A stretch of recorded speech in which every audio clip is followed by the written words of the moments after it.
ఆంధ్రప్రదేశ్ సంబంధించి CDPO child development project officer ఏవైతే పోస్టులు ఉన్నాయో దానికి సంబంధించి అతి త్వరలో నోటిఫికేషన్ వచ్చే అవకాశం ఉంది. కాబట్టి సిఎస్బిఐఎస్ అకాడమీ విజయవాడ బ్రాంచ్ ఏదైతే ఆంధ్ర లయోలా కాలేజ్లో ఉన్న Vijayawada branch CSBIS academy branch ఉందో అక్కడ కోచింగ్ స్టార్ట్ అవబోతుంది.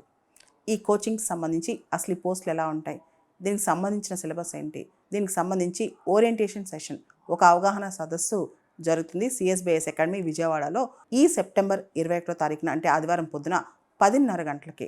దీనికి సంబంధించి హైదరాబాద్ నుంచి ఫ్యాకల్టీ వచ్చి మీకు బోధిస్తారు. మీరు ఎవరైనా ఈ సిడిపిఓ ఎగ్జామ్స్ రాయాలని ఇంట్రెస్ట్ ఉంటే కనుక ఖచ్చితంగా ఈ సదస్సుకు రావచ్చు. తర్వాత దసరా వెంటనే కోర్స్ కూడా స్టార్ట్ అవుతుందన్నమాట. అక్టోబర్ 3వ తారీఖు నుంచి ఈ కోర్స్ కూడా స్టార్ట్ అవుతుంది. సెప్టెంబర్ 21వ తారీఖున మీకు దీనికి సంబంధించిన ఓరియంటేషన్ సెషన్ ఉంటుంది. పూర్తి స్థాయి ఫ్యాకల్టీ మొత్తం మీకు ఏదైతే పేపర్ 1 ఉందో జనరల్ స్టడీస్, అదేవిధంగా పేపర్ 2 ఏదైతే స్పెషలైజ్ సెక్షన్స్ ఉన్నాయో home science, social work, sociology, వీటికి సంబంధించి ప్రత్యేకమైన నిష్ణాతులైన ఫ్యాకల్టీ వచ్చి మీకు బోధిస్తారు.